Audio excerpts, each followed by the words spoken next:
ọ̀fẹ́ mi tó fún ọ. Ó tó. Oore ọ̀fẹ́ mi tó fún ọ. Oore ọ̀fẹ́ tí kò lẹ́gbẹ́. Oore ọ̀fẹ́ mi tó fún ọ.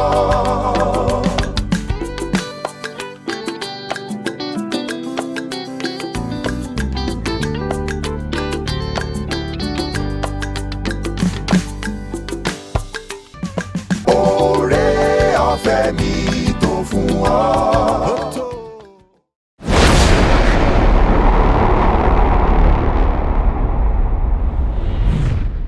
Mo kí gbogbo ẹ̀yin olùgbọ́rọ̀ mi ní òní yìí. Mo gbàdúrà ní orúkọ Jésù Kristi, etí tẹ́ fi ń gbọ́ ọ̀rọ̀ ìyè yìí kò ní di lórúkọ Olúwa. Ọ̀rọ̀ náà bí ẹ ti ń gbọ́, bẹ́ẹ̀ ni yóò máa ṣe ọkàn àti ara yín àti ayé yín ní rere. Ẹ ò ní gbọ́ àgbọ́nù, Olúwa yóò sì ràn yín lọ́wọ́. Orúkọ mi ni Timothy Olútúndé Ọláwuyì láti inú ìjọ Nazareth Baptist Church Ọ̀gánlá ní agbègbè Àpáta ní ìlú Ìbàdàn. Àkòrí ọ̀rọ̀ mi ti òní ni mo pè ní àwọn ọwọ́ tí a fún ní okun. Àwọn ọwọ́ tí a fún ní okun. Ẹ jẹ́ kí a gbàdúrà. Ní orúkọ Jésù Kristi, Ọlọ́run ọ̀rọ̀, Bíbélì sọ pé ẹ rán ọ̀rọ̀ yín, ẹ sì mú àwọn ọkàn tó gbọ́ lára dá, ẹ gbà wọ́n kúrò nínú ìparun. Ọlọ́run tí máa ń fi ọ̀rọ̀ rẹ̀ tú àwọn òǹdè sílẹ̀. Mo fẹ́ kẹ́ ẹ rán ọ̀rọ̀ yín sí àwọn olùgbọ́ yìí láti tú wọn sílẹ̀ kúrò nínú ìdèkídè tí Sátánì lè dè wọ́n mọ́.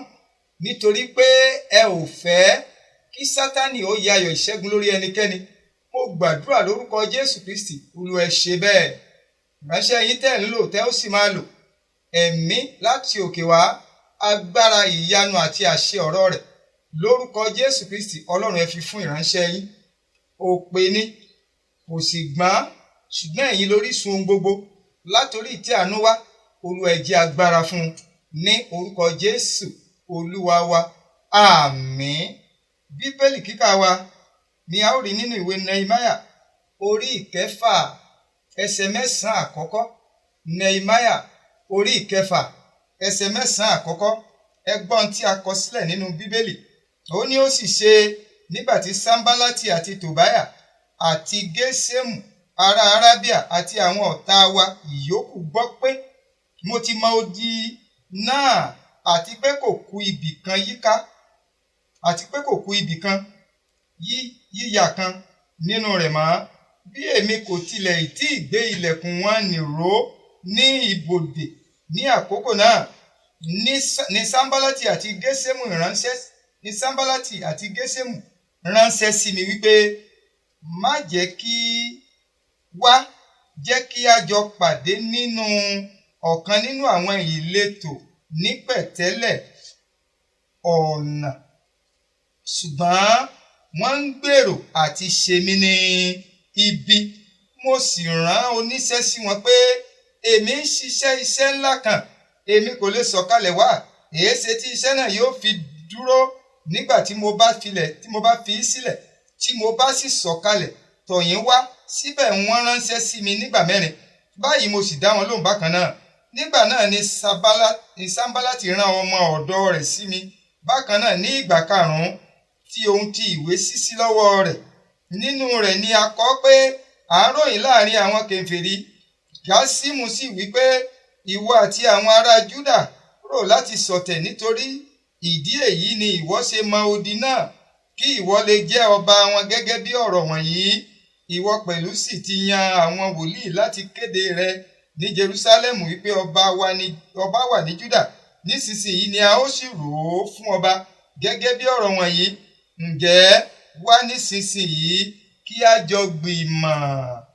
Ẹsẹ̀ 8 sí 9 tí a ó ti dánu dúró.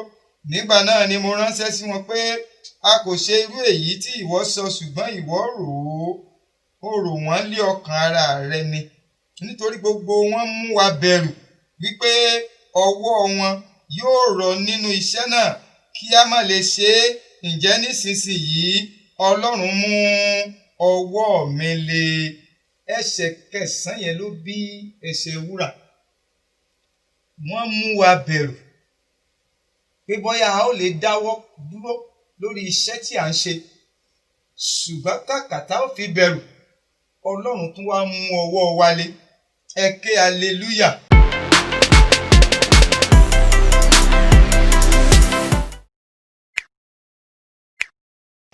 Tí a bá kíyèsí ibi tí a kà yìí, a ó rí wípé kò sí ẹnikẹ́ni tí Ọlọ́run yóò pè sí ìdí iṣẹ́ rẹ̀ tí ò ní fi ọwọ́ agbára rẹ̀ tì lẹ́yìn. Tí a bá wo Nehemiah láti ibi tó ti bẹ̀rẹ̀ láti orí kìíní títí dé ìgóríta tí mo dé yìí, a ó rí wípé ọkàn Nehemiah ni Ọlọ́run ń ṣiṣẹ́ lé lórí. Nehemiah jẹ́ ẹni bí ọkàn Ọlọ́run, ẹni tó bẹ̀rù Ọlọ́run, ẹni tí ohun tí í ṣe ti Ọlọ́run máa ń jẹ lógún, kì í fẹ́ ohun ìdìbàjẹ́ kan sí ọmọlàkejì rẹ̀. Nígbà tó gbọ́ tí àwọn ará Júdà wá bá tí wọ́n sọ ohun tó ń ṣẹlẹ̀, inú ọkùnrin yìí ò dùn, ó sì pinnu lọ́kàn rẹ̀ láti gbé ìgbésẹ̀ àtúnṣe.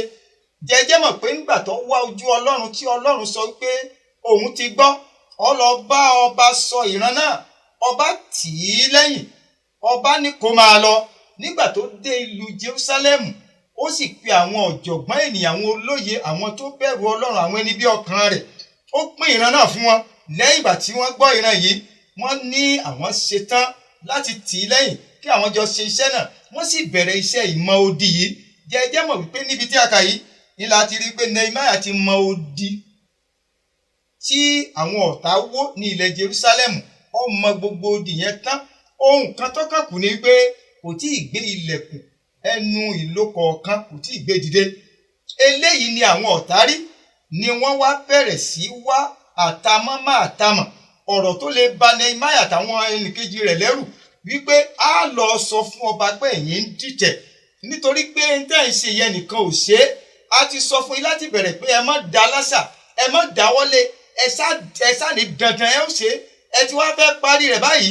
Tẹ́ ẹ bá fẹ́ ká lọ sọ fún ọba pé ọlọ̀tẹ̀ níyín, wọ fúnra rẹ̀ Nehemiah tí í ṣe olórí wọn, ó fẹ́ jẹ ọba, ó fẹ́ sọra rẹ̀ dọba ní ìlú Jerúsálẹ́mù. Nítorí náà a ó lọ sọ fún ọba bẹ́ẹ̀, wá kájọ gbìmọ̀ pọ̀, wá kájọ gbìmọ̀ pọ̀. Tí ọba ti lè wá, a ó dákẹ́, a ò ní sọ fún ọba. Wọ́n ṣe léyìí láti dẹ́rù ba Nehemiah, láti jẹ́ kí wọ́n dáwọ́ wọn kọ́, kí iṣẹ́ náà wọ́n má bàa ṣe ní àṣeyọrí. Ṣùgbọ́n kàkà síbẹ̀, ní ẹsẹ̀ kẹsàn-án yẹn, ní abala tí a bá wò ó, a wo abala tí ó gbẹ̀yìn ọ̀rọ̀ yẹn. Ó ní Ọlọ́run mú ọwọ́ mi le. Kì í ṣe Nehemiah nìkan o, ṣùgbọ́n torí pé òun ló jẹ́ aládarí, Ọlọ́run fún ní ìkìyà. Bíbélì ní a ò fún wa ní ẹ̀mí ẹ̀rù, bí kò ṣe ti agbára, ti ìfẹ́ àti inú tó yè kooro. Eléyìí Nehemiah ní lọ́kàn nítorí pé Ọlọ́run tì í lẹ́yìn. Kó tó di pé ó gbégbésẹ̀, ó fọ̀rọ̀ rẹ̀ lọ Ọlọ́run. Lẹ́yìn nígbà tó fọ̀rọ̀ rẹ̀ lọ Ọlọ́run tán, ó pín ìran rẹ̀. Nígbà tó pín ìran rẹ̀ tán, wọ́n bá fọwọ́sowọ́pọ̀. Nígbà tí wọ́n bá fọwọ́sowọ́pọ̀ tán, iṣẹ́ náà júṣe, wọ́n bẹ̀rẹ̀ sí í tẹ̀síwájú. Ṣùgbọ́n mo fẹ́ sọ fún ìwọ olùgbọ́ mi, ìjọ jẹ́ mọ̀ pé nígbà tí ènìyàn bá wà láyé, tí ó bá tí ì dáwọ́ lé ohun rere kan, Sátánì ò ní bẹ̀ ẹ́ wò. Ṣùgbọ́n ní kété tó o bá ti ní ìpinnu rere kan pé o fẹ́ ṣe àṣeyọrí, gbogbo ọ̀nà ni Sátánì yóò gbà láti rí pé òun dí ọ lọ́wọ́, òun jẹ́ kó o ṣàṣeyọrí. Bí o bá ti ń ṣàṣeyọrí lórí àdáwọ́lé rẹ̀ kan, bí o bá ti ń lọ síbi àṣeyọrí, bẹ́ẹ̀ ni ogun Sátánì ó máa le sí i. Ẹ̀ẹ̀mà àwọn ọ̀tọ̀ọ̀tọ̀ iná ló rán oníṣẹ́ láti lọ dẹ́rù ba Nehemiah àtàwọn ènìyàn rẹ̀ wípé ọyẹ ẹ̀dá wọn kọ́, ẹ ò gbọ́dọ̀ tẹ̀síwájú. Sátánì lè máa halẹ̀ mọ́ ìwọ náà nítorí pé o dáwọ́lé ohun rere. Má gba Sátánì láàyè. Ọlọ́run yóò fún ọ ní okun, Olúwa yóò gbé ọwọ́ rẹ ró, Olúwa yóò tì ọ́ lẹ́yìn, Olúwa yóò rọ̀ ọ́ ní agbára. Ohun kan tí mo kàn fẹ́ sọ fún ọ ni pé ní ìfojúsùn rere rẹ yẹn o, má wò ẹ̀yìn wò, nítorí pé Bíbélì ní kò sẹ́ni tó fi ọwọ́ lé ohun ìtúlẹ̀ tó bojú wẹ̀yìn tí irú ọkàn bẹ́ẹ̀ lè ṣe àṣeyọrí.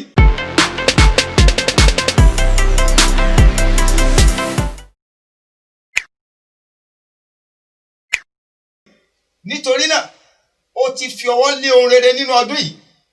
Ọdún yìí kù oṣù 6 àti wákàtí díẹ̀ tí ó fi parí. Mo gbàdúrà bí o ṣe dáwọ́lé ohun rere wàá ṣàṣeyọrí, wàá rí bá ti ṣe, wàá rí ọ̀nà gbégbà. Ọlọ́run yóò tì ọ́ lẹ́yìn. Kò sí agbára kan níbìkan yàtọ̀ fún agbára Ọlọ́run. Nínú Jésù ni agbára rẹ̀ sì wà. Tó o bá lè ṣàwárí Jésù lọ́dún yìí, ó ṣe rere, nítorí pé bí o bá ń gbé nínú Jésù tí Jésù ń gbé nínú rẹ, kò sí ohunkóhun tó lè dáwọ́lé tójú lè tì ọ́, nítorí aláṣepé ni. Jésù wá sáyé, ó ṣàṣepé ìgbàlà ọkàn ènìyàn. Tí ìwọ náà bá lè gbà á gbọ́ lónìí, ǹjọ́ jẹ́ mọ̀ pé wàá ṣe àṣeyọrí. Bíi Nehemiah, Ọlọ́run yóò dunnú sí ọ, yóò sì ràn ọ́ lọ́wọ́, yóò tì ọ́ lẹ́yìn, ó sì làájá. Mo gbàdúrà ní orúkọ Jésù Kristi ti Násárẹ́tì, bí o ṣe ń gbọ́ ọ̀rọ̀ yìí tó ń sì pinnu rere láti tẹ̀síwájú nínú ohun tí Ọlọ́run fi sí ọkàn àyà rẹ láti ṣe fún ìdàgbàsókè ògo rẹ̀, Olúwa yóò tì ọ́ lẹ́yìn, ó sì ṣàṣeyọrí. Tẹríba, jẹ́ kí a gbàdúrà ní orúkọ Jésù Kristi. Ọlọ́run, mo gbé yín ga lọ́pọ̀lọpọ̀. Ẹ̀yin ni Alpha àti Omega, ìbẹ̀rẹ̀ àti òpin ohun gbogbo. Mo gbé yín ga nítorí pé àfìgbà tí ẹ̀yin Ọlọ́run parí ohun gbogbo lẹ tó sinmi. Fún àwọn ènìyàn wọ̀nyí tí wọ́n gbọ́ ọ̀rọ̀ yín, báwọn náà ṣe ń pinnu láti dáwọ́lé ohun rere èyí tẹ́ ẹ fi sí wọn lọ́kàn bíi Nehemiah, mo gbàdúrà lórúkọ Jésù, Olú ẹ bá mi tì wọ́n lẹ́yìn, ẹ bá mi tì wọ́n lẹ́yìn, ẹ jẹ́ kí wọ́n ṣàṣeyọrí. Gbogbo ìhàlẹ̀ Sátánì ẹ sọ dasán. Ọgbọ́n ìmọ̀ àtòyé tí wọ́n nílò àti ìfojúsùn rere wọn ni, Ọlọ́run ẹ bá mi tì í lẹ́yìn, ẹ jẹ́ kí wọ́n ṣàṣeyọrí. Wọ́n ń wò yín gẹ́gẹ́ bí aláṣepé, ìpilẹ̀ṣẹ̀ àti òpin ohun gbogbo. Bàbá, má jẹ́ wọ́n bá ìjákulẹ̀ pàdé. Ìhàlẹ̀ Sátánì lórí wọn, Ọlọ́run ẹ sọ dasán. Mo gbàdúrà ní orúkọ Jésù Kristi, mo ní kó rí bẹ́ẹ̀. Jésù Olúwa wa, àmín. Mo kí yín lẹ́ẹ̀kan sí pé ẹ kú ìfarabalẹ̀. Lórúkọ Olúwa, àánú Ọlọ́run tó lékè ohun gbogbo kò ní fi yín sílẹ̀. Bí ẹ ti ń gbọ́ ọ̀rọ̀ ìyè yìí lójoojúmọ́, bẹ́ẹ̀ ni agbára yín yóò máa pọ̀ sí. Lábẹ́ ibi tí ẹ ti ń wòran yìí, ẹ ó rí àmì méjì níbẹ̀. Àmì àkọ́kọ́ tí wọ́n kọ subscription yẹn sí, ẹ̀yin ẹ tẹ̀ ẹ́. Ẹ̀kan náà ni ẹ máa tẹ̀ ẹ́, ẹ bá ti tẹ̀ ẹ́, ó ti dúró síbẹ̀ nìyẹn. Ẹ máa bá wa lọ nínú ẹ̀mí àti nípa tara, èyí tó túmọ̀ sí pé inú yín dùn, ayọ̀ yín kún, ẹ sì fẹ́ máa gbọ́ sí i. Èyí tó wà lábẹ́ rẹ̀ tí í ṣe ti àmì ago yẹn, ìyẹn ni àmì ìránnilétí. Ẹ tẹ̀ ẹ́, yóò máa rán yín létí ní ìgbà tí àkókò tẹ́ ó tún máa gbọ́ ètò ọ̀rọ̀ Ọlọ́run yìí lábẹ́ oore ọ̀fẹ́ ọjọ́ tòní. Bí ẹ ti ń ṣe bẹ́ẹ̀, tí ẹ bá ti ń tẹ̀ ẹ́, tẹ́ ẹ sì ń ráàánú gbà, ẹ pín fún àwọn ẹlòmíì kí gbogbo àlejò máa jẹ̀gbádùn Jésù Kristi. Mo gbàdúrà lórúkọ Jésù Kristi, ohun tẹ́ ẹ gbọ́ yìí kò ní jẹ́ àgbọ́mọ yín. Ẹ ó ráàánú gbà ní ìjọba Ọlọ́run ní ìkẹyìn. A ó jọ borí délé. Àjọṣe wa kò ní mọ láyé yìí nìkan. Ẹ ṣé, Olúwa yóò bùkún yín.